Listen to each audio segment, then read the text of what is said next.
여러분 안녕하세요. 민도사와 함께하는 청년을 위한 교과 공부 시간에 오신 모든 여러분들 진심으로 환영합니다. 안녕하세요. 김밥입니다. 네, 안녕하세요. 이렇게 오늘 2과에 오신 모든 여러분들 진심으로 환영합니다. 우리 매주 그랬던 것처럼 2과 들어가기 전에 지난주에 배웠었던 1과에 있는 내용들을 우리 함께 이 키워드를 통해 살펴보고 함께 넘어가도록 하겠습니다. 한번 좀 네. 지난 시간에 뭐 배웠는지 나눠볼까요? 네. 지난주 우리 언약 공부하는 첫 번째 시간이었습니다. 첫 번째 시간에 우리가 하나님의 형상을 따라서 창조되었다는 사실 함께 또 공부했었고요. 하나님의 나라의 어, 3요소라고 했죠. 씨, 땅, 뜻, 백성, 영토, 주권 뭐 이렇게 3요소가 있다는 거 배웠고요. 또 창조와 타락과 또 회복에 대한 약속까지 지난과에서 함께 공부했습니다. 네, 맞습니다. 감사합니다. 이렇게 우리가 하나님의 형상으로 창조됐지만 그 관계가 파괴되었고 그 관계가 파괴되었음에도 불구하고 하나님께서 그 관계의 회복의 길을 열어주셨다는 것까지 우리가 배웠죠. 우리가 이제 이과는 언약 입문이라는 제목을 가지고 함께 해볼 것인데요. 이제 언약에 대해서 본격적으로 다루기 시작할 것입니다. 그에 앞서서 우리가 시작 질문 한번 하고 넘어가겠습니다. 밑에 있는 질문인데요. 살면서 누군가와 맺은 가장 소중한 혹은 가장 중요했던 약속은 무엇인가요? 라는 질문이거든요. 혹시 김밥님 좀 경험담 같은 것들 나눠주실 수 있으세요? 네. 하나님께 이제 약속했던 게 기억이 났습니다.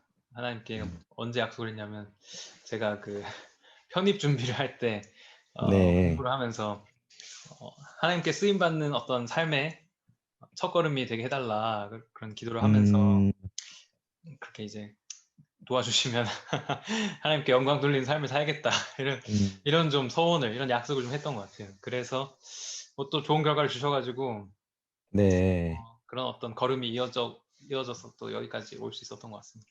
아, 감사합니다. 그러면 그 약속을 했기 때문에 김밥님은 그러한 사명감을 품고 이렇게 세미나리까지 오신 건데 그 약속을 믿고 온 거니까 또 하나님께서도 그 약속에 근거해서 김밥님을 진짜 김밥님을 위해 준비된 그곳까지 하나님께서 분명히 인도해 주실 거라는 생각이 좀 드네요. 아멘. 네, 감사합니다. 감사합니다.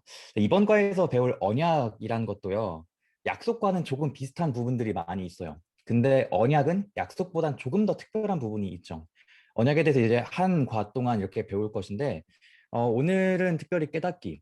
하나님께서 언약을 통해서 깨어진 사랑의 관계를 회복하셨다라는 것을 깨닫는 이 부분부터 먼저 다루고 넘어가겠습니다.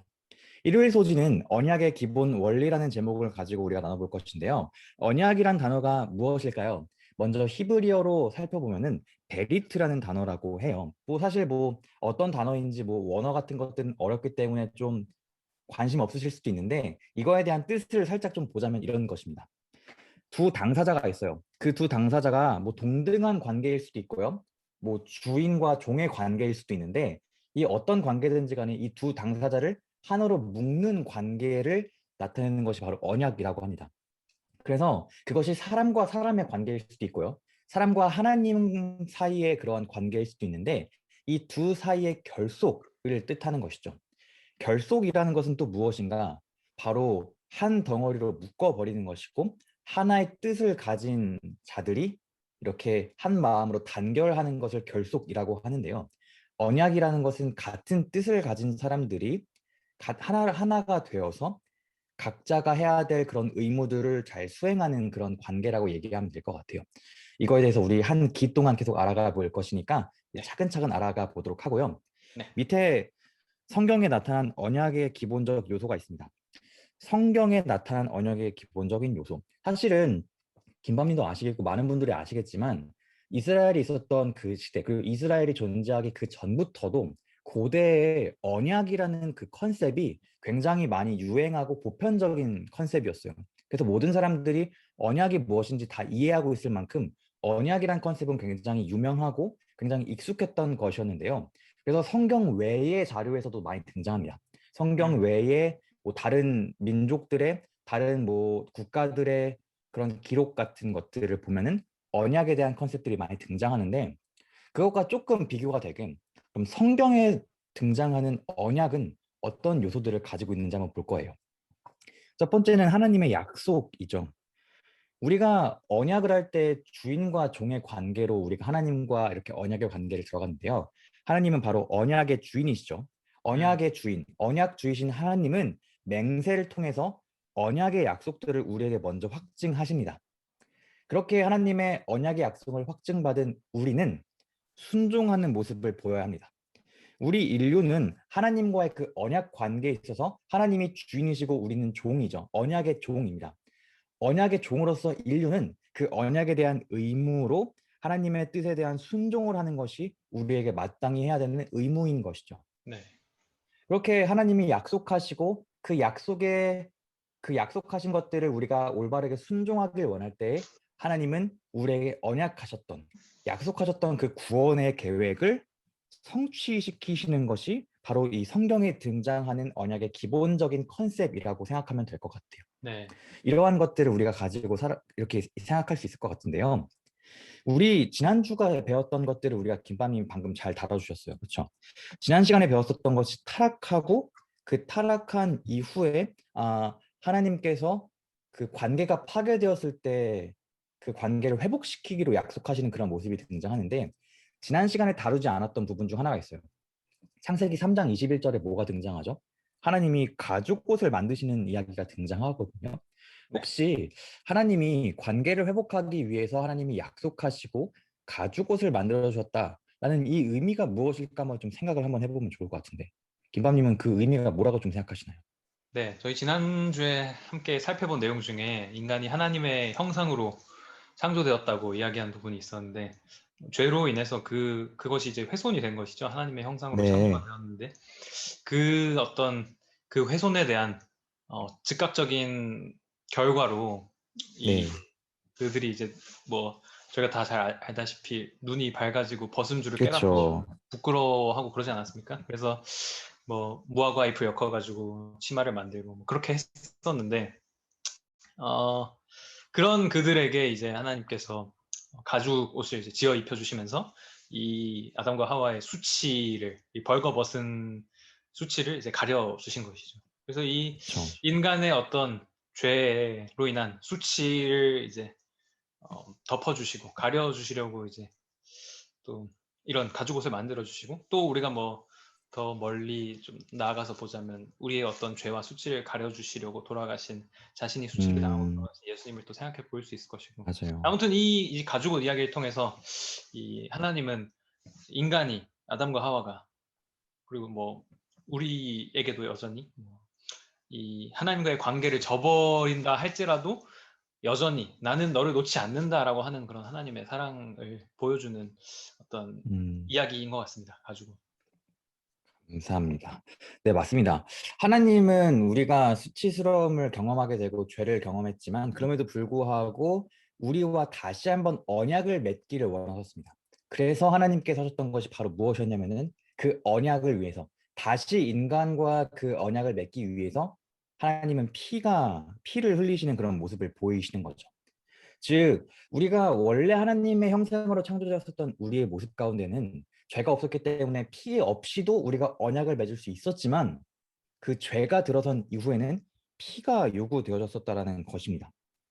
그래서 우리는 이 가죽옷을 통해서 다시 우리에게 언약을 맺으시려고 다가오시는 그런 모습, 그리고 그 언약을 위해서 피가 요구되어진다는 것을 우리에게 가르치신다라는 것을 우리가 알 수 있는데, 그래서 우리가 이 가죽옷을 죽이고 그 어린 양을 죽이고 하나님이 가죽옷을 만들어 주셨고 그 어린 양을 죽였다는 그것을 통해서 우리가 그때부터 희생 제사라고 하는 이 구약에 등장하는 희생 제사라는 것을 우리가 알 수 있는 것이죠.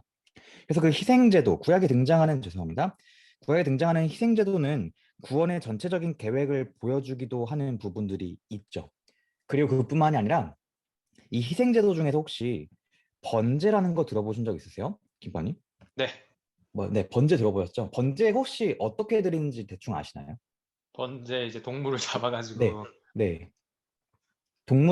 동물을 쪼개요. 네. 동물을 쪼개서 드리는 게 번제인데 이 쪼개는 그 행위가 고대에 이루어졌었던 그 언약의 예식의 방식과 굉장히 비슷해요. 어, 그래서 번제라는 것이 바로 무엇이냐면 하나님과 다시 언약의 관계로 들어가기 위한 그런 제사이거든요. 음, 그래서 그 제도를 통해서 우리를 어떻게 구원하실 것인지에 대한 구원의 전체적인 계획도 보여주셨지만 그뿐만 아니라 인류에게 언약의 축복들을 다시 한번 유지할 수 있도록 그 언약의 관계를 계속해서 맺기를 원하셨던 그 모습이 바로 이 피, 이 희생제도에 있었다라는 것이죠. 네. 하나님은 그래서 그 희생제도, 그것을 통해서 우리와 다시 한번 언약을 맺기를 원하신다라는 것도 알 수 있겠죠. 그래서 하나님께서 우리와 관계를 맺길 원하시기 때문에 우리는 믿음의 순종을 통해서 그분께서 제시하신 언약의 관계 속으로 들어가야 한다라고 얘기하는 것까지가 우리가 이 성경에 등장하는 언약에 대한 좀 이해와 컨셉을 좀 받아들일 수 있지 않을까 좀 싶은 생각이 좀 드네요. 그러한 원리들을 생각할 때 밑에 있는 좀 질문 보겠습니다. 언약은 쌍방인가요? 아니면 일방인가요? 라는 질문이거든요. 어떻게 생각하시는지. 그리고 하나님께서 오늘 우리에게 기대하는 것은 무엇일지, 오늘 우리가 이 위에서 배웠던 것을 우리가 기반으로 해서 한번 좀 답을 좀 찾아보겠습니다. 어떻게 좀 생각하시나요? 네, 방금 이제 위에서 말했듯이 이제 어, 인간의 믿음과 순종을 통해서 이제 이 언약 관계가 유지된다고 했고, 뭐 그러므로 하나님은 우리가 이제 오늘 우리가 믿음으로 또 순종하기를 요구하시고 또 초청하신다고 할 수 있겠죠. 네. 그런 의미에서 봤을 때 이제 쌍방이라는 이야기를 할 수 있을 것 같아요. 믿음과 순종이라는 측면에서 그렇게 뭐 간단하게 이야기를 해볼 수 있을 것 같고요. 오늘 저희가 이후에 살펴볼 이야기들, 뭐 이제 노아, 아브라함 이런 어, 우리 조상들의 이야기를 통해서 또 더 분명하게 어, 음, 인간에게 요구되는 것은 어떤 것이었고 또 하나님이 어떻게 이제 이 언약 관계에 신실하게 다가와 주셨는지 그런 것들을 함께 살펴볼 수 있을 것 같습니다. 네, 감사합니다. 우리가 배웠던 것처럼 언약은 쌍방의 노력이 필요한 거였습니다. 쌍방의 노력이요. 양쪽 각각의 의무가 있는 거죠. 의무가 있는 거죠. 사실 근데 하나님 혼자 노력할 때가 참 많이 있다는 생각이 좀 들어요. 하나님 혼자서 우리와의 관계를 회복하시기 위해서 노력하시고 문을 두드리시는데 우리는 그거에 대한 거절할 때가 참 많이 있고 그럴 때가 있죠. 근데 감사한 것은 하나님은 피로 맺은 관계이기 때문에 그 우리를 절대 쉽게 포기하지 않으시고 당신의 생명을 다 내놓으면서까지 우리와 다시 한번 언약의 관계를 맺고 싶어 하시는 모습을 볼 수 있는데요. 이러한 것을 통해서 우리가 하나님이 언약을 통해 그 깨어졌었던 그 훼손되어졌었던 그 하나님과 사람의 관계를 회복하신다는 것을 좀 배울 수 있게 된 것 같습니다. 그 다음에 이제 느끼기인데 느끼기는 각 시대마다 주어진 언약의 본질은 우리를 향한 하나님의 사랑임을 기억한다라고 얘기하고 있습니다. 지금 그래서 이제 월요일부터 목요일까지 어떤 것에 대해서 배울 거냐면은 각 시대마다 등장했었던 하나님의 언약의 관계들에 대해서 얘기할 거예요. 그래서 노아와 아브람과 모세 그리고 새 언약까지 얘기를 나눌 것인데 이런 것들은 오늘은 맛보기와 같이 좀 인트로와 같이 간략하게 할 것이고요. 앞으로 있는 다음 과들을 통해서 노아에 대해서 아브라함에 대해서 또 모세에 대해서 또 새 언약에 대해서 좀 더 구체적으로 배울 것이니까 네, 오늘은 인트로라고 생각하시면서 따라오시면 조금 더 이해가 좀 좋을 것 같아요. 네, 자, 그다음 월요일 소재를 가면은 우리가 노아와 맺으신 언약이라는 것이 등장하죠. 노아 우리가 참 잘 알고 있는 인물인데요. 우리 김밤님의 개인적인 지식으로 노아는 어떤 사람이었습니까? 라는 좀 질문이 있어요. 밑에 네, 성경절을 서리저리 좀 보충해주는 설명도 있겠고요. 어떻게 좀 네, 생각하시나요? 네. 노아에 대해서 이제 생각하면 당대의 의인이다 이런 이제 표현도 음, 할 수 있겠고요. 방주를 만든 사람이죠. 네. 방주를 만든 사람인 것이 이제 우리가 가장 잘 알고 있는 부분인 것 같고, 네. 뭐 그 외에 다양하게 또 있을 수 있겠지만 밑에 성경절에서 또 자세하게 볼 수 있을 것 같습니다. 네. 노아는 여호와께 은혜를 입었다라고 얘기하고 있습니다. 혹시 이 은혜라는 이 단어의 히브리어가 뭔지 좀 아시나요? 제가 지금 헤세드죠? 네, 제가 적고 있는데 네. 헤세드라는 단어예요. 사실 헤세드라는 단어를 조금 이따가도 볼 것인데 헤세드를 이렇게 생각하시면 좀 좋을 것 같아요. 언약의 하나님, 언약의 하나님의 품성을 나타내고 있는 그 단어가 바로 헤세드입니다. 언약의 하나님의 품성, 그분의 품성을 나타내는 단어가 헤세드입니다. 네. 그래서 노아가 여호와께 은혜를 입었다라는 그 말씀은 노아는 언약의 하나님, 언약의 하나님을 이해했다라는 뜻이에요. 언약의 하나님이 어떤 분인지 알았고 하나님께서 그에게 맡기셨던 그 언약이 무엇인지 알았던 사람이었다라고 하는 것이었죠. 즉 노아는 그 아담과 셋, 또 뭐 에녹과 같이 그런 의인들을 통해서 계승되었었던 그 언약의 계승자 중 한 명이었다라고 얘기하는 것입니다. 그렇게 언약의 계승자였던 하나님과 쌍방의 언약을 맺고 있었던 그 노아에게 하나님께서 언약이란 것을 말씀하시죠. 밑에 있는 성경 좀 읽어주시면 감사하겠습니다. 네. 그러나 너와는 내가 내 언약을 세우리니 너는 너의 아들들과 너의 아내와 너의 며느리들과 함께 그 방주로 들어가고. 네, 감사합니다. 여기가 지난주에도 김밥님 말씀하셨지만 이 부분이 바로 성경에 언약이라는 단어가 직접적으로 등장하는 첫 번째 케이스입니다.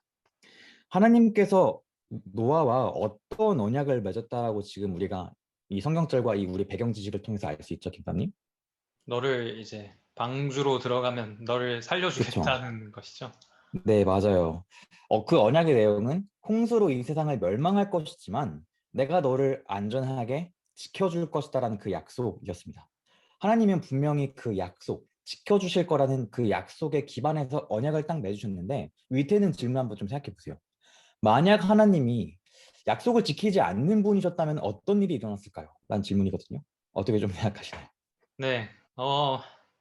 아마 노아도 죽었겠죠. 노아는 당시에 이제 그쵸. 노아와 노아 자손들은 당시에 유일하게 살아남은 사람들이었는데 하나님이 약속을 지키지 않았다면 뭐 노아가 죽었을 것이고 설령 뭐 노아가 어떻게 잘 살았다고 하더라도 하나님이 약속을 지키지 않는 분이라면 우리가 또 홍수 이후에 또 무지개의 언약을 우리가 알고 있지 않습니까? 그쵸. 네, 무지개를 맞아요. 보여주시면서 다시 이제 세상을 물로 심판하지 않겠다고 하시는 하나님의 언약, 그 약속의 보증을 우리가 볼 수 음, 있었는데 하나님이 약속을 지키지 않는 분이라면 그 이후에도 계속해서 우리가 어떤 그 언제 세상이 물로 멸망할지 모른다는 그러한 두려움 가운데 살 수밖에 없었겠죠. 그건 굉장히 어떤 우리 인간의 입장으로서는 굉장히 두려운 일이었을 것 같아요. 네, 감사합니다. 맞아요. 진짜 하나님이 약속을 지키지 않았던 분이었다면 우리도 신뢰할 수 없겠죠. 근데 우리가 그런 하나님이 어떤 분인가를 이해하기 위해서 다시 한번 헤세드란 단어를 좀 살펴볼게요. 노아가 입었었던 그 은혜, 헤세드. 그 헤세드는 사실은 뭐랄까 한 단어로 번역을 할 수가 없는 단어예요. 그래서 한글 성경 같은 경우도 정말 다양한 단어로 번역됐죠. 예를 들어서 뭐 인자, 인애, 자비, 은혜, 사랑, 신실, 긍휼, 선하심, 친절 등 정말 다양한 언어들로 번역이 되어지는데요. 좀 쉽게 생각하자면은 죄인을 향한 하나님의 자발적이고 변함없는 사랑을 뜻합니다. 사실 저도 이 단어에 대해서 정의를 내리지도 못했고 이 단어가 되게 막연하다고 느껴졌었거든요. 근데 한 목사님의 언약에 관련된 강의를 들으면서 이 헤세드에 대한 얘기를 해주셨는데 그렇게 언약을 충분히 이해하고 이 헤세드에 대한 컨셉이 딱 들어오니까 아 그때 무릎을 탁 치면서 아 이거였구나라는 생각이 좀 들더라고요. 그러니까 헤세드라는 것이 우리가 앞으로 언약을 공부하면서 계속해서 염두에 두고 가야 되는 그런 단어인데 한 가지만 좀 알아가자면 이 언약에 근거한 사랑, 하나님의 그 언약에 근거한 사랑이라는 것은 자신이 말한 바를 지키시는 하나님의 강한 의지와 품성이 포함되어 있습니다. 라고 우리가 정리할 수 있는 것입니다. 그래서 언약이란 것, 그 헤세드에 기반한 그 하나님의 언약이라는 것은 하나님의 사랑을 우리에게 충분히 알려주며 우리에게 든든한 보증이 되는 것이죠. 왜냐하면 하나님은 변함없으시고 영원토록 변하지 않으시는 분이기 때문인 것이죠. 그래서 마지막 날에 우리를 보호하실 것도 약속하신 분이십니다. 아까 김밥님께서 이 만약 하나님이 약속을 지키지 않았다면은 우리도 하나님의 그 약속을 신뢰할 수 없을 것이다라고 말했는데 하나님이 약속을 지키셨기 때문에 우리도 하나님을 신뢰할 수 있는 것이겠죠. 네. 그러면은 밑에 질문도 사실 좀 아까 했던 거랑 좀 비슷한데요. 언약 가운데에서 노아의 입장에서 지켜야 했었던 것은 무엇이었는가라는 좀 질문이거든요. 어떻게 좀 답할 수 있을까요? 네, 노아가 해야 했던 것은 방주를 짓는 것이었죠. 뭐 간단한 이야기지만 너를 살려줄게. 내가 너를 이제 우리 언약 맺었으니까 내가 널 꼭 살려줄게라고 이제 약속을 하셨다고 해서 노아가 가만히 있어서는 안 되는 거였습니다. 그에게는 방주를 지을 의무가 있었던 것이죠. 아직 뭐 지구에 비 한 방울 내려본 적이 없는데 비라는 걸 본 적도 없고 들어본 적도 없음에도 불구하고 홍수가 있을 것이다 라는 어떤 하나님의 말씀을 믿고 또 방주를 지은 그 노아에게는 그 구원이 주어졌던 것이죠. 네, 감사합니다. 그럼 저도 김밤님 말씀 듣다가 좀 질문을 다시 좀 하나 하게 됐는데, 노아는 어떤 마음으로 그 방주를 건축했을까라는 생각을 좀 해봤거든요. 어떻게 좀 여쭤봐도 될까요? 네, 노아 마음 최근에 또 그 사이렌 사운드에서 노아 뮤지컬 이제 아, 그 무료로 상영해 준 적이 있어가지고 네, 온라인으로 볼 수 있는 기회가 있었었는데 그때 저도 보면서 참 어떤 마음이었을까 하는 생각을 많이 했던 것 같아요. 이 아무도 음, 주변에 아무도 믿어주지 않고 심지어 가족들마저도 뭐 가까운 친척들 이런 맞아요. 사람들마저도 이제 이야기 가운데 믿어주지 않고 떠나고 하는 모습을 보면서 노아는 어떤 마음이었을까? 그건 또 음, 우리의 모습과도 좀 연결지어서 생각하게 되는 것 같아요. 우리도 네, 동일하게 세상의 마지막이 다가오고 있다는 것을 사실은 전해야 하는 사람들이고 그쵸. 그렇게 해 아무튼 그렇게 해야 함에도 불구하고 당시에 노아가 그렇게 그 모든 수모와 또 멸시를 무릅쓰고 그렇게 하는 것처럼 나는 오늘 과연 그렇게 할 수 있는가 또는 하고 있는가에 대해서 생각하게 음, 하는 부분이었던 것 같고 아무튼 노아의 마음 굉장히 어떤 뭐 어려움도 많았겠지만 그 음, 하나님께서 주신 하나님께서 그 언약의 신실하신 하나님이라는 사실을 맞아요. 믿고 그분께서 말씀하신 것은 이루어진다는 사실에 대한 믿음으로 그리고 그렇기 때문에 지금 내가 해야 할 일은 방주를 짓고 사람들을 이곳으로 초청해서 드리는 것이라는 그 사실에 대한 흔들리지 않는 하나님에 대한 흔들리지 않는 믿음으로 계속해서 그 길을 걸어갔던 것 같습니다. 맞아요. 과연 노아가 그 방주지라는 것을 억지로 했을까라고 질문한다면 그것에 대해서는 정말 확실하게 아니었다라고 말할 수 있을 것 같아요. 억지로 했다면 불가능한 사기이기도 했을 것이고요. 사실 노아는 위에서 봤지만 하나님의 은혜를 입은 사람, 하나님의 언약적인 그 품성을 경험했던 사람이었기 때문에 하나님의 언약에 근거한 그 사랑하는 마음에 의한 자발적인 반응으로 이렇게 하나님의 말씀에 순종해서 방주를 지었다라고 우리가 얘기할 수 있을 것 같아요. 그래서 이 언약의 사랑에 근거한 자발적인 순종, 이것도 우리가 계속해서 좀 네, 생각해 봐야 되는 부분인 것 같고요. 아무튼 언약 가운데에서 노아의 입장은 방주를 신실하신 하나님의 그 약속에 근거하여 지어야 했다라는 것이겠네요. 그다음 화일 소지인데요. 화일 소지는 아브람과 맺으신 언약입니다. 밑에 있는 창세기 12장 말씀을 김밤님께 좀 읽어달라고 부탁드리겠습니다. 네. 여호와께서 아브라함에게 이르시되 너는 너의 고향과 친척과 아버지의 집을 떠나 내가 너에게 보여줄 땅으로 가라. 내가 너로 큰 민족을 이루고 너에게 복을 주어 너의 이름을 창대하게 하리니 너는 복이 될지라. 너를 축복하는 자에게는 내가 복을 내리고 너를 저주하는 자에게는 내가 저주하리니 땅의 모든 족속이 너로 말미암아 복을 얻을 것이라 하신지라. 네, 감사합니다. 우리가 참 잘 알고 있는 말씀인데요. 이 말씀에 등장하는 하나님의 약속들이 있습니다. 복을 주셔서 뭐 땅으로 가라고 했고 민족을 이룰 것이라고 했는데 이것이 혹시 저는 이 말씀 보다 보니까 지난 시간에 배웠었던 일과의 내용과 되게 비슷한 오버랩되는 부분들이 계속 보였거든요. 혹시 어떤 내용이 좀 비슷하다고 느끼시는지 그리고 또 이 말씀들은 어떤 의미일지 좀 살펴보겠습니다. 혹시 모르시는 분들을 위해서 밑에 이거 일과 있는 부분을 좀 캡처해왔거든요. 한번 어떻게 좀 생각하시는지 나눠보겠습니다. 네, 우리 아까 저기 서두에도 복습하면서 잠깐 이야기했지만 하나님 나라의 네. 세 가지 요소, 씨, 땅, 뜻 이렇게 세 가지가 있고요. 이것이 이제 지난 과에서는 창세기의 말씀을 통해서 함께 살펴보았던 것이죠. 하나님께서 아담에게 해주신 말씀을 통해서 하나님 나라에 이런 요소들이 있다는 것을 살펴보았습니다. 오늘 살펴보는 내용은 동일한 요소들을 이제 하나님께서 아브라함과 또 반복해서 음, 이 약속을 맺으시는 모습들을 보게 됩니다. 맞습니다. 동일한 약속으로 우리가 보여질 수 있는 것 같아요. 그러니까 하나님의 형상으로 창조되었었고, 하나님의 나라를 위해서 창조되었었던 그 하나님의 인류를 향한 최초의 그 목적은 변함이 있었다는 걸까요? 없었다는 걸까요? 변함이 어, 없었던 거죠.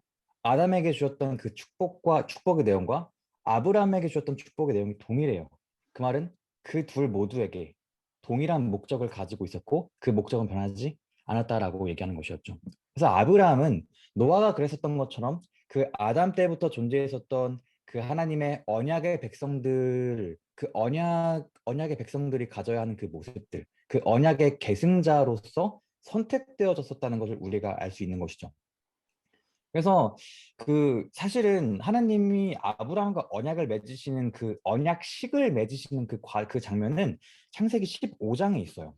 이 네. 창세기 15장에 등장하기 이전 그 공식적인 언약식을 맺기 그 전부터 하나님이 뭘 하신 거예요? 약속을 맺으셨던 것이었죠.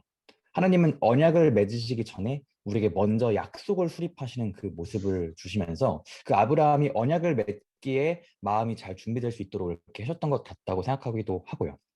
그러면은 이 밑에 있는 질문도 좀 중요한 부분인데요. 아브라함이 약속하실 때 하나님께서 아브라함에 약속하실 때 하나님이 약속하셨던 그 근거는 무엇이었을까요? 라는 질문이에요. 하나님은 무엇을 근거로 이 아브라함에게 축복을 주시겠다고 하셨나요? 라는 좀 질문인데. 네, 위에 성경절에서 지금 우리 또 민도사님이 잘 준비해 주신 내용 가운데 이제 밑줄 친 부분들이 네. 중요한 부분입니다. 여호와께서 하고 내가 이제 이런 부분들 있죠. 그분께서 하나님께서 아브라함에게 약속을 주시면서 계속해서 내가라고 반복하시면서 또 그분의 음, 이름인 여호와 이름을 사용하시죠. 그분의 이름 뭐 야훼 혹은 여호와 이런 이름을 계속해서 사용하시면서 이 가장 높으신 하나님이신 본인의 이름, 본인의 존재 자체를 걸고 약속하시는 거죠.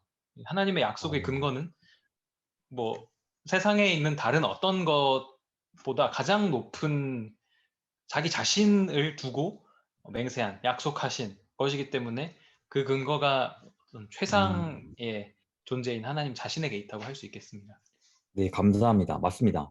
여호와라는 그 이름 자체가요, 언약의 하나님을 나타낼 때에 등장하는 칭호입니다. 여호와라는 이름이요. 즉, 하나님은 언약의 하나님으로서 아브라함에게 다가가셨고, 축복하셨고, 약속하셨습니다. 여호와의 그 이름 그 자체가, 그분의 그 존재 자체가 그 약속의 가장 강력한 근거였던 것이죠. 그럼 이 가장 강력했었던 이 약속, 하나님의 분명한 이 약속에 대한 아브라함의 반응은 어땠을까요? 그리고 그 반응은 그리스도인들에게 무슨 가르침을 주나요? 라는 질문입니다.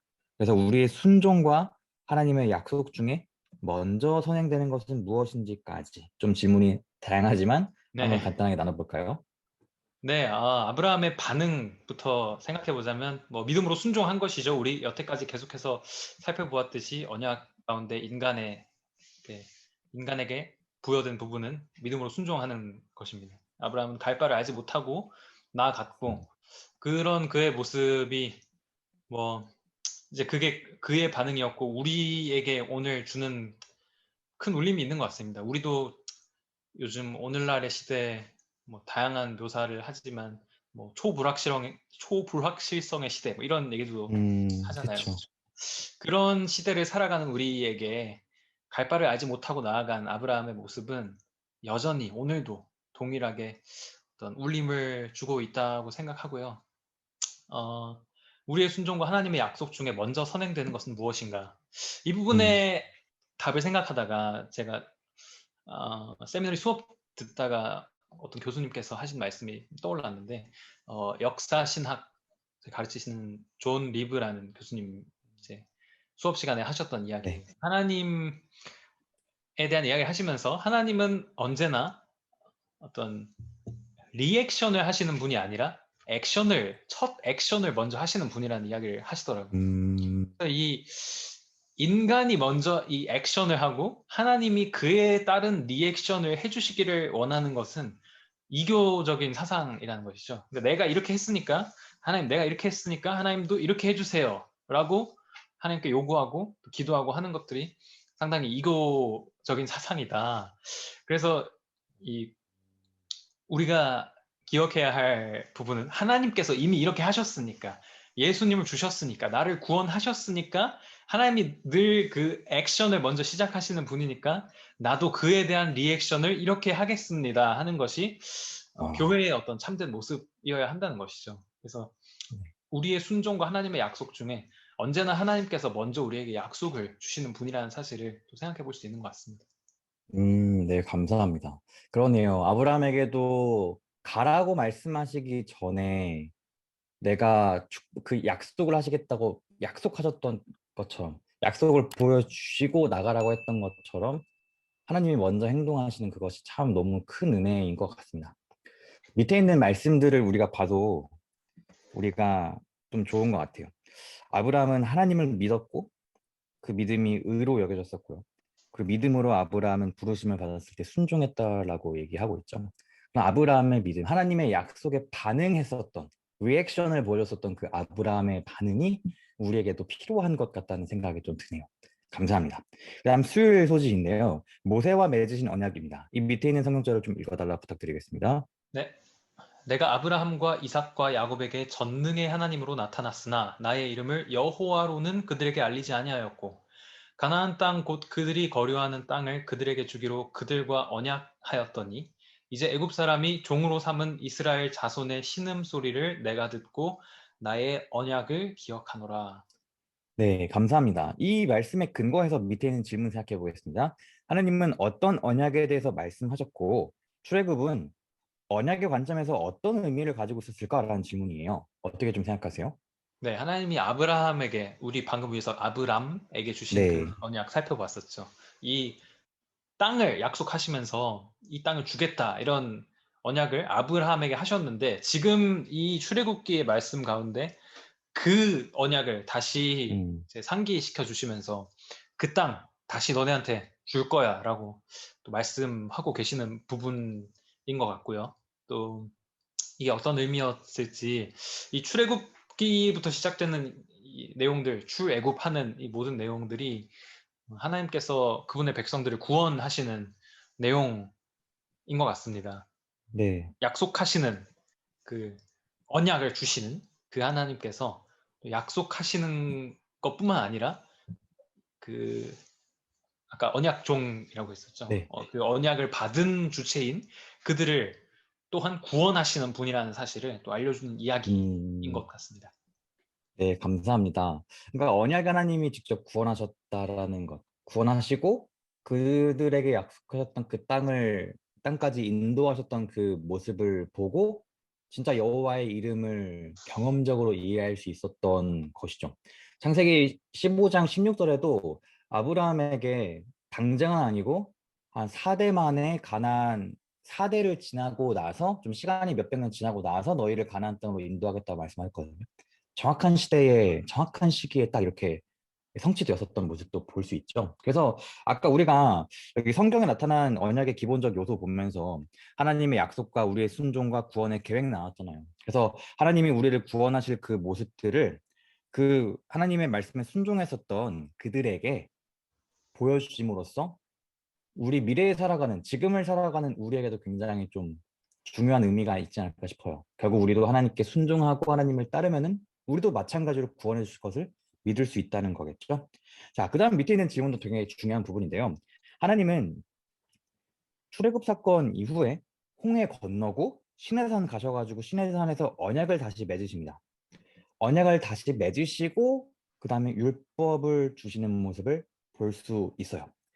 지금 월화수 계속해서 비슷한 맥락의 질문들이 나가고 있는데요. 우리의 순종과 하나님의 구원 중 먼저 선행되는 것은 무엇인가? 라는 좀 질문이에요.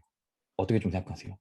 네, 지금 이 질문 가운데 어, 우리의 순종에 대입할 수 있는 것은 이제 율법을 주셨다는 부분일 것 그쵸. 같고, 이 하나님의 구원이라는 부분은 또 출애굽 사건에 대입할 수 있을 것 같습니다. 출애굽 사건 하면 우리가 바로 떠올릴 수 있는 게 이제 홍해지 않습니까? 그쵸. 하나님의 구원이 음, 너무나 이제 상징적이고 또한 실제적으로 드러난 사건이었죠. 우리는 그래서 그쵸. 지금 계속 어떤 동일한 반복되는 패턴을 보고 있는 것 같습니다. 하나님께서 언제나 음, 먼저 일하시고 먼저 구원하신다는 것이죠.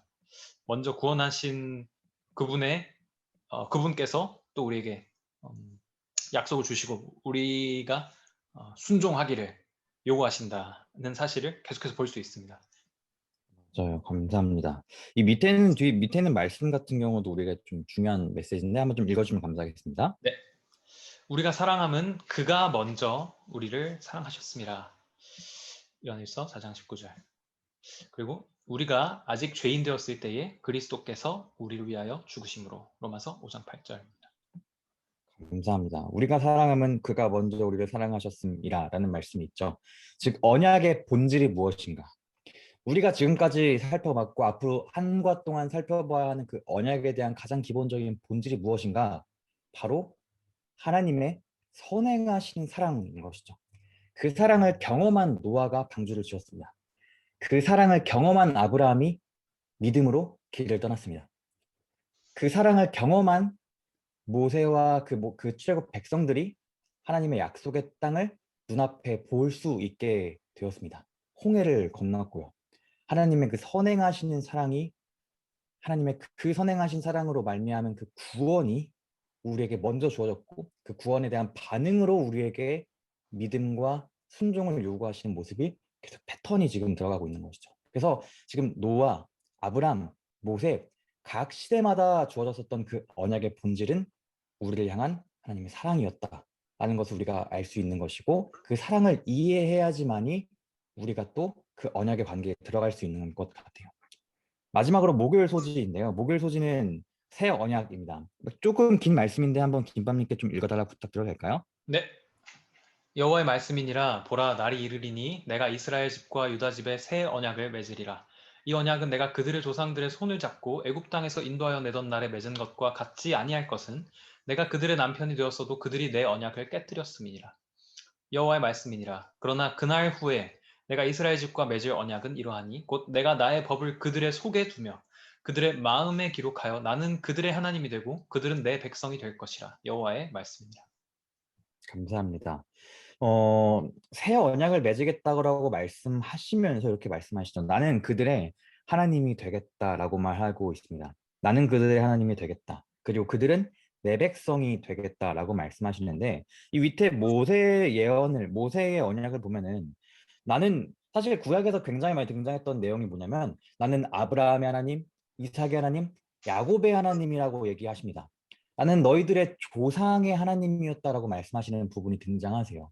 근데 하나님은 우리의 조상들의 하나님이시기도 했고 그들과 맺었었던 그 언약을 성취시키신 분이기도 하지만 그것을 뛰어넘어서 하나님은 바로 여러분의 하나님, 저의 하나님이 되기를 원하고 계십니다. 그리고 저희가 하나님의 백성이 되기를 하나님은 원하고 계신 것이었죠. 그래서 하나님은 밑에 있는 글 보겠습니다. 하나님은 죄로 말미암아 깨어진 관계를 새 언약으로 회복시키신다라고 말씀하고 있습니다. 이것은 우리가 하나님을 알 때에만 가능한데 우리가 언약의 하나님을 알아갈수록 우리는 그분을 더 사랑하게 될 것이다라고 얘기하고 있습니다. 그분을 섬기고자 하는 순수한 동기로 인해 그분께 순종하게 될 것입니다. 이것이 하나님이 그분의 백성들과 맺고 싶어 하시는 관계의 본질이다라고 말하면서 이 마지막에 있는 이 내용이요. 우리가 지금까지 배웠었던 이 언약에 대한 컨셉, 우리가 언약을 왜 이해해야 되는지까지도 딱 알려주고 있는 것이죠. 네. 이거 일단 밑에 있는 질문 먼저 얘기해보고 좀 얘기하고 싶은데요. 하나님이 그러면은 지금 새 언약이라는 단어가 등장했기 때문에 살짝 뭔가 이전에 있었던 언약은 뭔가 없어지고 다 진짜 깨트려 버리고 뭔가 완전 새로운 것이 본질상 새로운 것이 생겨난 것처럼 우리가 느껴지는 부분 좀 살짝 있어요. 이렇게 오해하시는 분들도 계시고요. 밑에 있는 질문 보면서 하나님이 노아와 아브람과 모세 그리고 우리와 맺었던 그 언약은 아담과 맺었었던 언약과 비교했을 때 언약의 연속이었는지 아니면 새로운 것이었는지 어떻게 좀 생각하시나요? 네, 우리가 이제 새 언약이라고 표현하기 때문에 말씀하셨듯이 옛 것과 맞아요. 완전히 다른 것이라고 오해할 수 있는 것 같습니다. 하지만 이 태초부터 주어졌던 언약이 계속해서 이 언약을 파기한 백성들에게 되풀이해서 주어진 것이라고 생각해보면 될 것 같아요. 뭐 적절한 비유인지는 모르겠습니다만 방금 이제 민도사님 말씀하시는 거 들으면서 생각이 났는데 이제 모세가 시내산에 율법을 받으러 올라갔지 않습니까? 네. 올라가서 이제 40일 동안 있는데 이제 하나님이 밑에 지금 애들 하는 거 봐라 하니까 이제 밑에 백성들이 금송아지 부어가지고 이제 우상 숭배를 하고 있었잖아요. 그래서 그 모세가 내려와서 그 하나님께서 친히 쓰신 그 음, 율법의 돌비를 깨뜨리고 다시 올라가서 받지 않습니까? 이 율법의 네, 그렇죠. 돌판을. 근데 언약을 깨뜨린 그 백성들, 사실 음, 돌비가 깨진 것은 어떤 상징적인 돌판이 깨진 것 자체지만 그 언약 자체가 깨진 것은 그들이 금송아지를 숭배하면서 벌써 이미 깨진 것이었죠. 그쵸, 그쵸. 그렇게 언약을 파기한 백성들에게 하나님께서 다시 그 돌비에 다시 이제 언약, 율법의 말씀을 주시잖아요. 하지만 그 율법이 그 전에 주신 율법과 다른 율법은 아니라는 것이죠. 동일하게 음, 같은 그 율법의 말씀, 맞아요. 그러네요. 언약을 주시면서 음, 그 언약에 따라 살아갈 수 있도록 반복해서 주어지는 그런 모습을 볼 수 있게 되는 것 같습니다. 감사합니다. 네, 같은 언약이었네요. 같은 언약이었고. 사실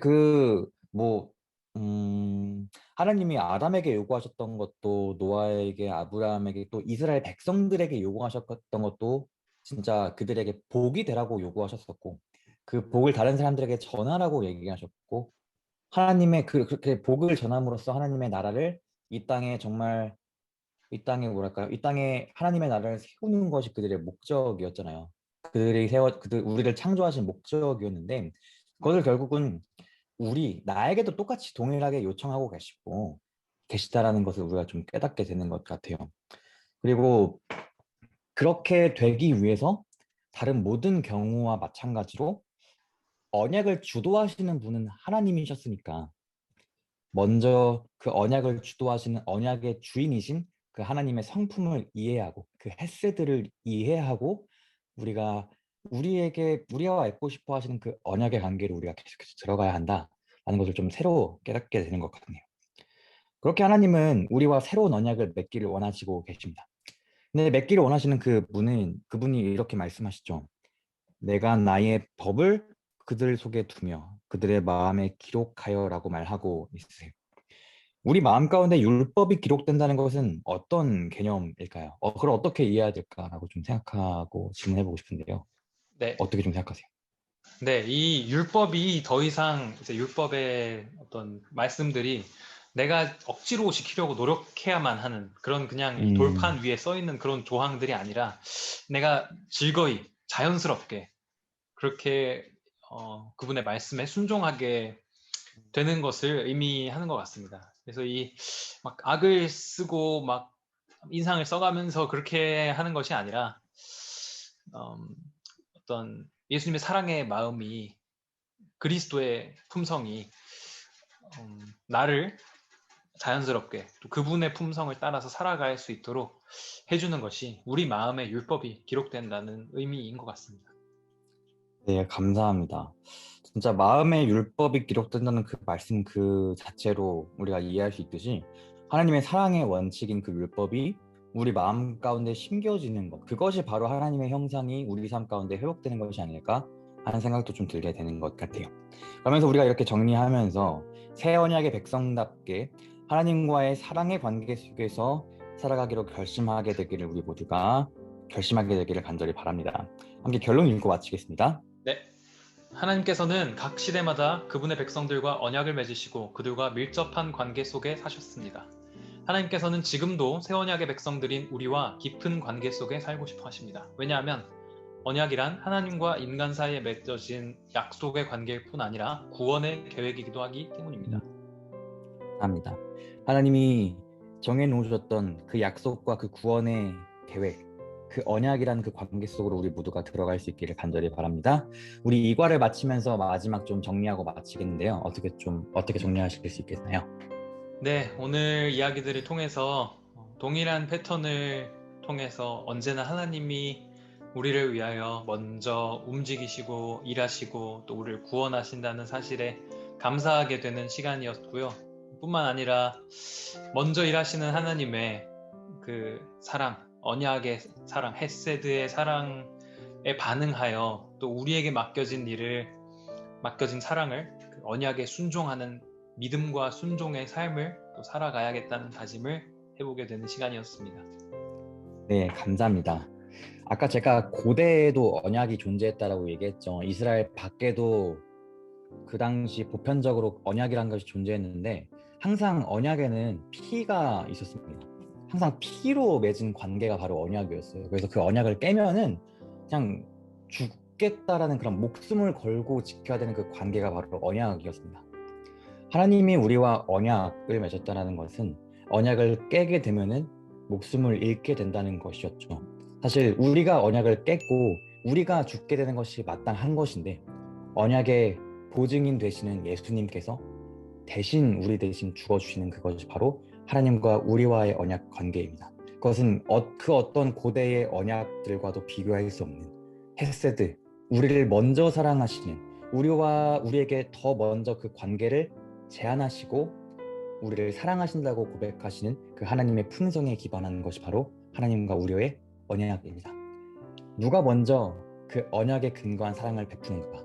바로 하나님이신 것이죠. 우리가 해야 되는 것은 그 하나님의 사랑에 반응하는 것입니다.